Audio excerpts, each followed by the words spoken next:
Di sebuah desa terpencil, sebuah keluarga hancur hanya karena berebut harta warisan.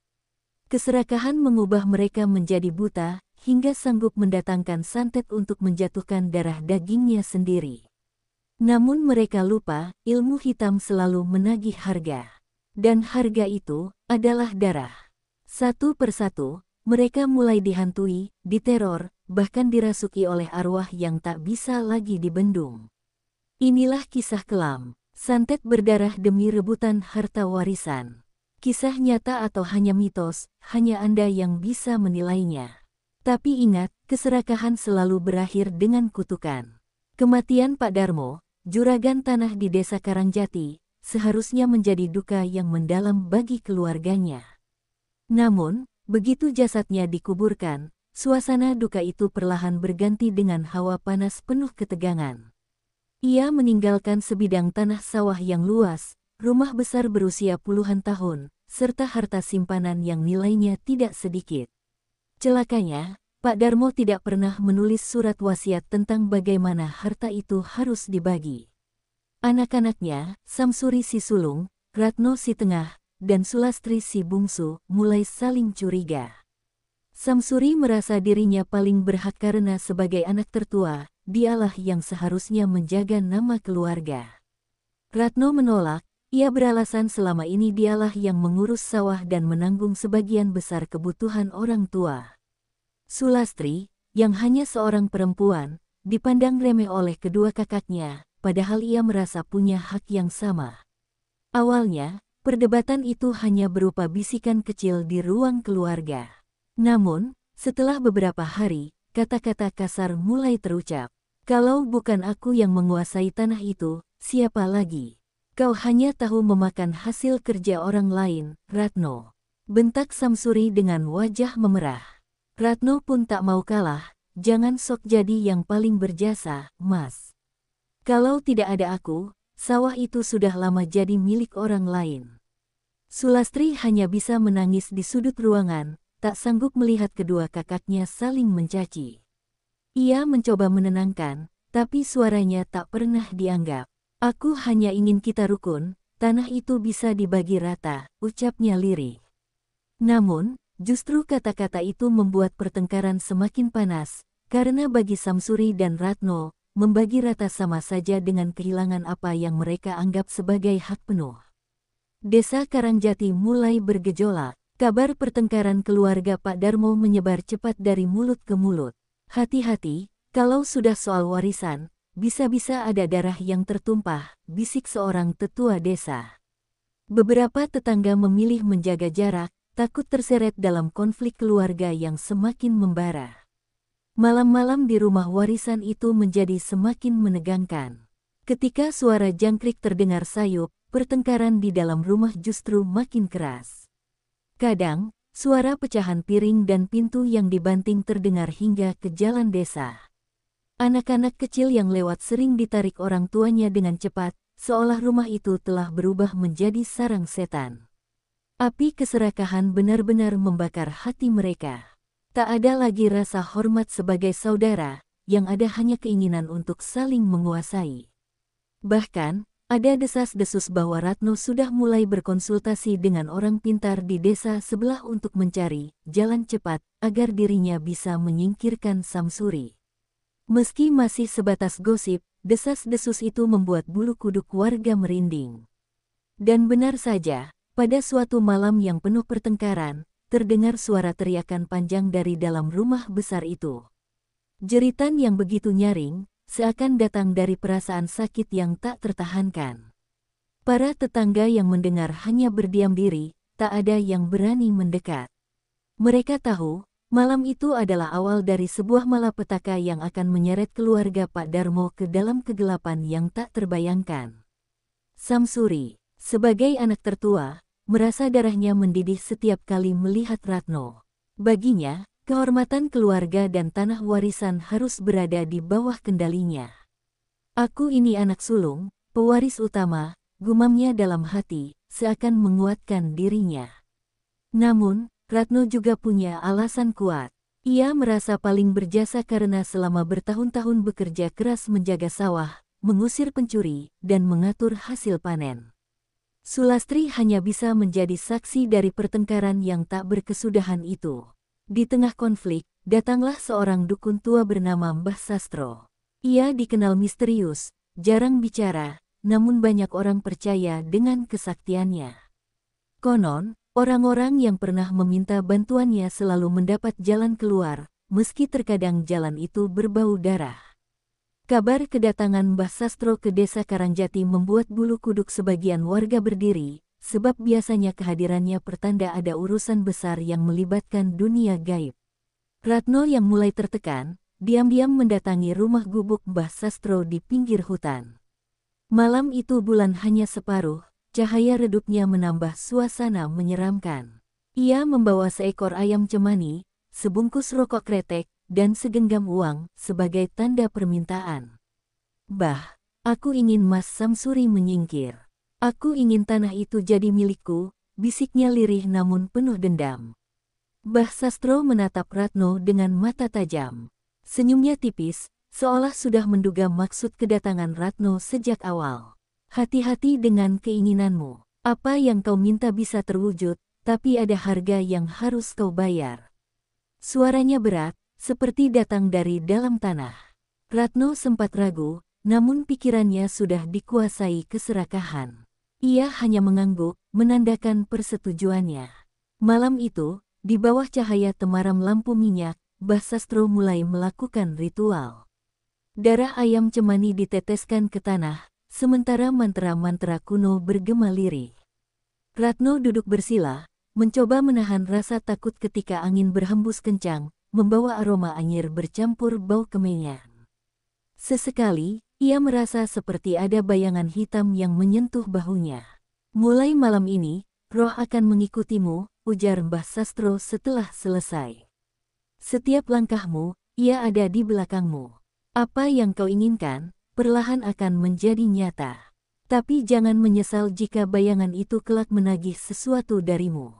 Ratno menelan ludah, namun di wajahnya terselip senyum puas. Ia yakin ini adalah jalan menuju kemenangan. Sejak malam itu, Ratno sering merasa dingin meski siang hari terik. Bayangan hitam selalu melintas di sudut matanya.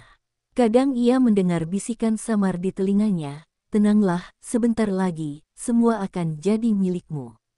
Meski bulu kuduknya berdiri, ia justru merasa senang, karena bisikan itu seperti janji akan segera menghapus kehadiran Samsuri dari dunia. Namun, di sisi lain, suasana rumah warisan semakin mencekam. Sulastri mulai merasakan hawa asing setiap kali malam tiba. Lampu sering redup tanpa sebab, suara ketukan di jendela terdengar berkali-kali, padahal tak ada orang di luar. Dan ketika ia mencoba berdoa, bayangan hitam yang sama seperti mengikuti Ratno, kini juga mulai mengitari kamar Samsuri, seakan menunggu waktu untuk menerkamnya. Beberapa hari setelah Ratno melakukan ritual bersama Mbah Sastro, Samsuri mulai menunjukkan tanda-tanda aneh. Tubuhnya yang biasanya sehat mendadak lemas. Wajahnya pucat, keringat dingin terus mengucur meski udara malam tidak terlalu panas. Ia merasakan perutnya seperti ditusuk-tusuk jarum halus yang jumlahnya tak terhitung. Awalnya, keluarga mengira itu hanya sakit perut biasa, tetapi semakin lama, rasa sakit itu semakin parah dan tak masuk akal. Malam pertama yang benar-benar mencekam terjadi ketika Samsuri menjerit keras di tengah tidurnya. Teriakannya membuat Sulastri terbangun dengan panik. Saat ia masuk ke kamar Samsuri, ia melihat kakaknya menggeliat di lantai, memegangi perutnya sambil menangis. "Panas, panas sekali, ada yang menusukku," rintihnya dengan suara serak. Tubuhnya bergetar, dan matanya memandang kosong ke arah langit-langit kamar. Sulastri mencoba memanggil tetangga dan dokter desa, namun hasil pemeriksaan tidak menemukan penyakit apapun. Dokter hanya geleng kepala, berkata bahwa kondisi tubuh Samsuri sehat, jantung dan organ lainnya normal. "Ini aneh sekali, tidak ada gejala medis," gumam sang dokter, lalu pergi dengan wajah penuh kebingungan. Kata-kata itu justru menambah kengerian, karena sakit yang Samsuri alami seperti datang dari dunia tak kasat mata. Setiap malam setelah itu, penderitaan Samsuri semakin menjadi-jadi. Suara jeritannya terdengar hingga keluar rumah, membuat para tetangga yang lewat bergidik ngeri. Kadang, dari kamarnya tercium bau anyir darah bercampur kemenyan. Beberapa kali, Sulastri menemukan bercak hitam di sprei tempat tidur Samsuri, meski tidak ada luka sedikit pun di tubuhnya. Semua hal itu membuat bulu kuduk siapapun yang melihat berdiri. Suatu malam, Sulastri nekat membaca doa di samping kakaknya yang terus menggeliat kesakitan.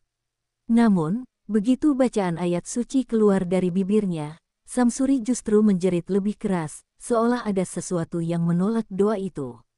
Dari sudut kamar, terdengar suara desisan mirip ular, panjang dan menakutkan. Sulastri gemetar, keringat dingin membasahi tubuhnya. Ia tahu, ini bukan sakit biasa. Orang-orang desa mulai berbisik-bisik. Itu santet, Samsuri kena kiriman santet, ucap seorang tetangga dengan wajah serius. Kabar itu cepat menyebar, menimbulkan kecurigaan pada Ratno. Meski tidak ada bukti, banyak yang diam-diam meyakini dialah yang tega mengirimkan ilmu hitam itu demi warisan. Ratno sendiri hanya tersenyum dingin setiap kali mendengar desas-desus tersebut. Namun, kebahagiaan Ratno tidak sepenuhnya utuh. Malam-malamnya juga mulai terganggu.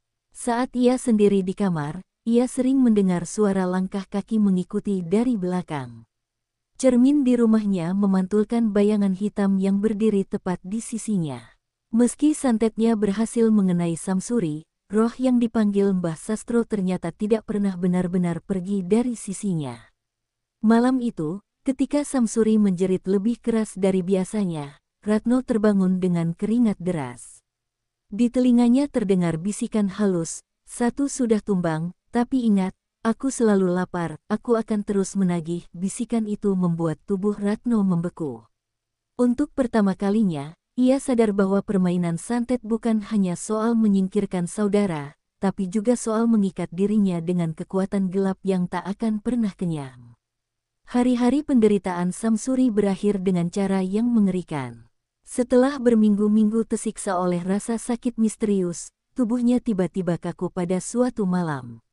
Jeritan terakhirnya menggema di seluruh rumah warisan, membuat Sulastri jatuh pingsan karena ketakutan. Ketika ia ditemukan tak bernyawa keesokan paginya, tubuh Samsuri membiru, matanya melotot dengan wajah penuh ketakutan. Desa Karangjati geger. Saat jenazah Samsuri dimandikan, hal yang tak masuk akal terjadi. Dari dalam mulut dan perutnya keluar puluhan jarum kecil serta rambut panjang yang berbelit-belit. Semua orang yang menyaksikan kejadian itu berteriak ngeri. Bahkan, para tetua desa yang terbiasa menghadapi hal mistis pun menundukkan kepala dengan wajah pucat.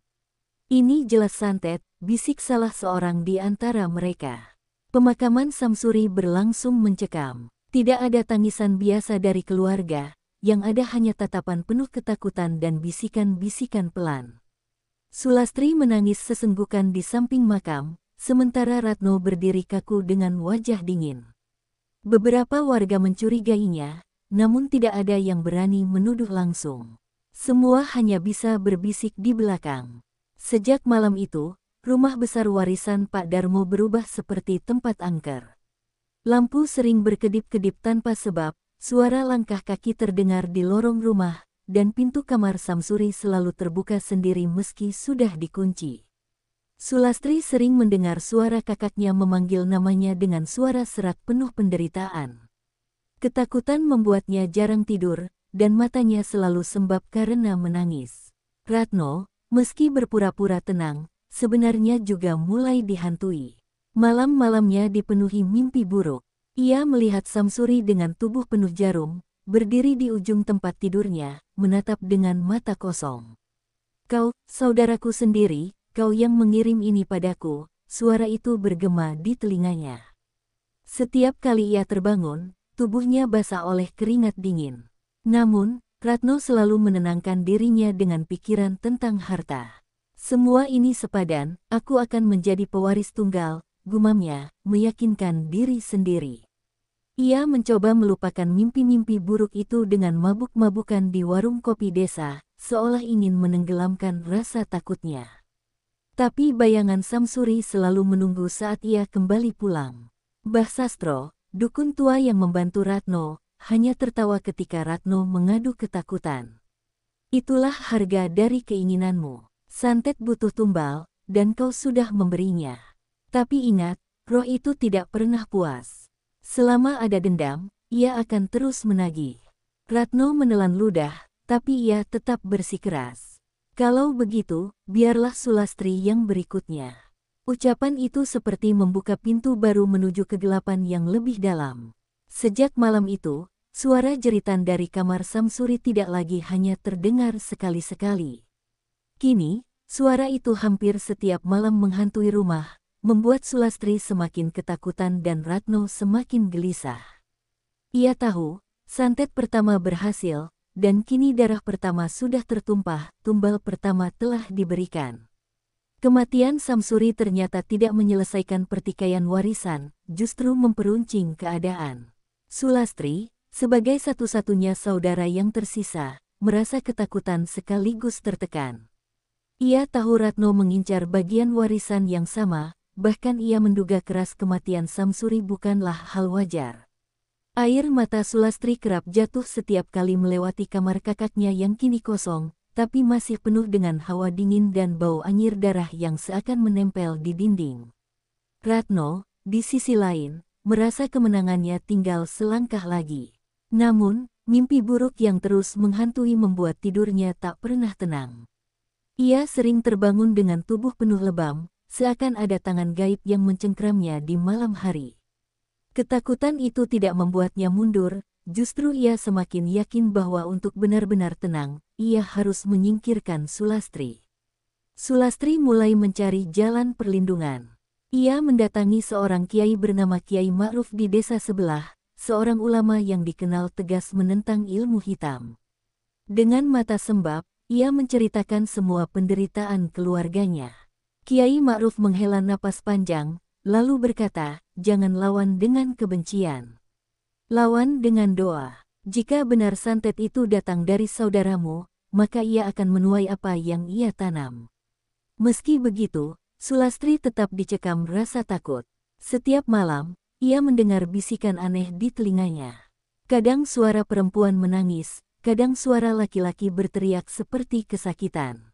Puncaknya, suatu malam ia terbangun dengan tubuh penuh lebam ungu, padahal ia tidur sendirian. Ia sadar, Ratno benar-benar sudah berniat menyingkirkannya dengan cara yang sama seperti Samsuri. Ratno pun semakin sering menemui Mbah Sastro. "Aku ingin Sulastri tersingkir, Mbah. Biar aku jadi satu-satunya pewaris," katanya dengan mata merah penuh dendam. Mbah Sastro hanya tertawa kecil, lalu mengingatkan, "Setiap tumbal ada harganya.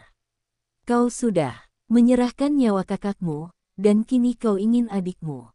Jangan lupa, roh yang kau panggil tidak pernah berhenti lapar." Ratno hanya menggertakkan giginya, menolak peduli dengan peringatan itu. Ritual kedua pun dilakukan. Kali ini lebih mengerikan, karena darah ayam cemani yang diteteskan di tanah tampak langsung menguap seperti disedot sesuatu. Ratno merasa angin dingin menyapu tubuhnya, membuat bulu kuduknya berdiri. Dalam cahaya temaram, ia melihat bayangan tinggi besar berdiri di belakang Mbah Sastro, menatapnya dengan mata merah menyala. Setelah ritual itu, Sulastri mulai sakit-sakitan. Tubuhnya semakin lemah, setiap malam ia merasa ada yang mencekik lehernya hingga sulit bernapas. Namun berbeda dengan Samsuri, Sulastri tidak tinggal diam. Ia terus melawan dengan doa, membaca ayat suci meski suaranya parau dan tubuhnya gemetar. Anehnya, santet yang diarahkan kepadanya kerap berbalik, membuat Ratno sendiri ikut merasakan rasa sakit yang sama. Di saat Ratno merasa kemenangan sudah di depan mata, tubuhnya justru mulai hancur perlahan. Ia sering muntah darah, kulitnya pucat, dan mimpi buruk semakin nyata. Malam-malamnya kini bukan hanya dihantui Samsuri, tapi juga oleh bayangan Sulastri yang menolak mati. Ratno tak sadar, santet yang ia kirimkan mulai berbalik arah, menjadikan dirinya sebagai tumbal berikutnya. Malam itu suasana di rumah warisan terasa mencekam. Angin berhembus kencang, pintu kayu tua berderit seolah ada yang mendorongnya dari luar. Sukma duduk di ruang tamu sambil menyalakan pelita kecil, wajahnya pucat karena sejak sore ia merasakan hawa asing menyelimuti seisi rumah. Ia mendengar bisikan samar, seakan ada orang yang memanggil namanya dari balik dinding, membuat bulu kuduknya meremang. Sementara itu, bayangan gelap terus menari-nari di sudut ruangan, membuatnya semakin yakin ada sesuatu yang sedang mengintainya. Tanpa disadari, Surya dan Ratna yang sebelumnya bersekongkol untuk memenangkan perebutan warisan, ternyata telah mendatangkan seorang dukun sakti dari luar desa. Mereka percaya, dengan mengirim santet, Sukma akan tersingkir dengan sendirinya. Namun, niat buruk itu justru berbalik. Sang dukun peringatan agar mereka berhati-hati, karena apa yang ditanam bisa saja kembali menghantam diri mereka sendiri. Tapi rasa tamak telah membutakan hati, dan mereka mengabaikan semua nasihat itu. Ketika jarum jam menunjuk pukul 12 malam, suara ketukan keras terdengar dari arah pintu utama. Sukma yang ketakutan memberanikan diri membuka, tetapi tidak menemukan siapapun di sana. Hanya ada tanah basah yang tercecer, seperti bekas langkah kaki menuju halaman. Saat ia menutup pintu kembali, bau anyir darah tiba-tiba memenuhi hidungnya, padahal tidak ada satu tetes pun cairan merah yang terlihat di lantai. Rasa mual langsung menyerang, dan tubuhnya bergetar hebat. Di sisi lain, Surya yang tidur di rumahnya sendiri tiba-tiba terbangun karena mimpi buruk. Dalam mimpinya, ia melihat ayah mereka berdiri dengan wajah penuh darah, menatap tajam sambil mengucapkan satu kalimat, "Kalian akan menanggung kutukan." Surya terbangun dengan keringat dingin membasahi seluruh tubuh, lalu ia mendapati kedua telapak tangannya benar-benar berlumur darah, meski setelah dibilas dengan air, darah itu tetap saja menempel. Rasa panik membuatnya berteriak memanggil istrinya, tapi tidak ada yang mendengar. Ratna pun mengalami kejadian serupa. Saat ia sedang menyiapkan air untuk diminum, tiba-tiba air di dalam kendi berubah menjadi merah pekat seperti darah. Ia terkejut hingga kendi itu terlepas dari tangannya dan pecah berhamburan di lantai. Dalam hatinya, ia mulai merasa ada yang salah. Bayangan wajah ayah mereka terus muncul di cermin, menatap dengan mata kosong seolah menuntut balas atas perebutan harta yang belum selesai. Ratna mulai ketakutan, tapi gengsi membuatnya tak ingin mengaku kalah. Sukma yang berusaha tetap tenang akhirnya memilih membaca doa-doa peninggalan ayah mereka. Setiap bait doa yang ia lantunkan membuat hawa aneh di rumah itu semakin bergolak, seakan ada makhluk tak kasat mata yang terusik. Dari arah belakang rumah, terdengar suara lolongan panjang yang membuat jantungnya hampir copot. Pelita yang ia nyalakan pun tiba-tiba padam, menyisakan kegelapan pekat. Di tengah kegelapan itu, ia merasa ada tangan dingin yang menyentuh pundaknya, namun saat ia menoleh, tidak ada siapapun di sana. Malam itu benar-benar berubah menjadi malam berdarah. Surya yang berusaha keluar rumah malah menemukan halaman dipenuhi bangkai ayam hitam yang sudah membusuk, sementara Ratna terkurung dalam kamarnya sendiri karena pintu terkunci dari luar dengan sendirinya. Jeritannya menggema ke seluruh rumah, tetapi tak seorang pun datang menolong. Di kejauhan, suara gamelan mistis terdengar samar-samar, menambah suasana semakin menyeramkan. Semua tanda mengarah pada satu hal, ilmu hitam yang mereka tanam kini mulai menagih tumbal. Sukma yang paling lemah justru menjadi saksi dari semua kengerian ini. Ia menyadari bahwa dendam dan keserakahan telah membuka gerbang gaib yang seharusnya tidak pernah disentuh manusia. Malam itu, ia bertekad mencari jalan keluar, meski nyawanya menjadi taruhan. Dengan sisa keberanian, ia berniat menemui seorang kiai di desa sebelah untuk meminta pertolongan. Namun, sebelum ia sempat keluar rumah, bayangan besar berwujud hitam pekat menghadang di depan pintu, membuat langkahnya terhenti. Malam berdarah itu baru saja dimulai. Malam berikutnya, suasana di desa semakin tidak wajar. Banyak warga mulai bercerita bahwa mereka melihat penampakan menyeramkan di sekitar rumah warisan. Ada yang mengaku melihat sosok bayangan hitam berkeliling di atap, ada pula yang mendengar suara tangisan perempuan di tengah malam. Desas-desus itu membuat nama keluarga almarhum kembali jadi perbincangan, dan semua orang mulai berprasangka buruk bahwa perebutan warisan telah membawa malapetaka gaib. Surya yang semakin tertekan mencoba mendatangi dukun yang dulu ia sewa. Namun sesampainya di sana, ia justru dibuat ketakutan. Sang dukun tampak sakit parah dengan tubuh penuh luka bakar aneh, dan hanya sempat berpesan dengan suara serak, "Santet ini sudah menolak kembali, yang ditagih adalah darah keturunan keluargamu." Ucapan itu membuat Surya terhuyung, seakan tanah yang dipijaknya runtuh. Ia sadar kini dirinya dan Ratna sedang dalam bahaya besar. Ratna, di sisi lain, mulai mengalami kejadian-kejadian aneh setiap malam. Tubuhnya sering terasa berat seperti ditindih, dan ia melihat sosok ayahnya berdiri di ujung ranjang dengan tatapan penuh amarah. Wajah ayah itu dipenuhi luka robek seakan disayat benda tajam. Ratna mencoba berteriak, tetapi suaranya tertahan di tenggorokan. Ia mulai menyesal telah ikut terjerumus dalam rencana kotor bersama Surya, namun rasa takut membuatnya hanya bisa menangis tanpa daya. Sukma yang mengetahui semua ini hanya bisa mengelus dada. Ia sebenarnya sudah memperingatkan, tapi tak ada yang mendengar. Malam itu ia bermimpi didatangi sosok ayah mereka yang mengenakan pakaian serba putih. Sosok itu berpesan, "Lindungi dirimu dengan doa, jangan biarkan dendam menghancurkan semuanya." Sukma terbangun dengan air mata mengalir deras, merasa bahwa mimpinya bukan sekadar bunga tidur, melainkan sebuah peringatan nyata. Keadaan semakin memburuk ketika hewan-hewan peliharaan warga desa mulai mati mendadak. Ayam, kambing, bahkan anjing penjaga ditemukan dengan kondisi mengenaskan. Warga semakin yakin bahwa ada energi jahat yang bersemayam di sekitar rumah warisan. Mereka mulai menjauh, enggan melintas di depan rumah itu meskipun siang hari. Nama keluarga almarhum kini tidak hanya jadi bahan gunjingan, tapi juga dianggap membawa kutukan bagi desa. Surya yang biasanya angkuh kini tampak ketakutan. Ia mulai dihantui mimpi buruk setiap malam, bahkan saat terjaga ia merasakan hawa dingin membekap tubuhnya. Ia mendengar bisikan samar di telinganya yang berulang kali mengatakan, "Nyawamu, nyawamu." Hingga suatu malam, ia menemukan darah menetes dari langit-langit rumah dan jatuh tepat di wajahnya. Ketakutan itu membuatnya hampir kehilangan akal sehat. Ratna juga tidak luput dari ancaman. Ia sering melihat bayangan menyerupai dirinya sendiri berjalan di sekitar rumah. Bayangan itu tertawa dengan suara menyeramkan, seakan menertawakan penderitaannya. Pada satu kesempatan, bayangan itu mendekat dan membisikkan sesuatu yang membuatnya histeris, "Kau akan jadi tumbal pertama." Ratna jatuh pingsan di lantai dengan tubuh gemetar, dan saat sadar, ia mendapati seluruh dinding kamarnya penuh dengan coretan merah menyerupai darah.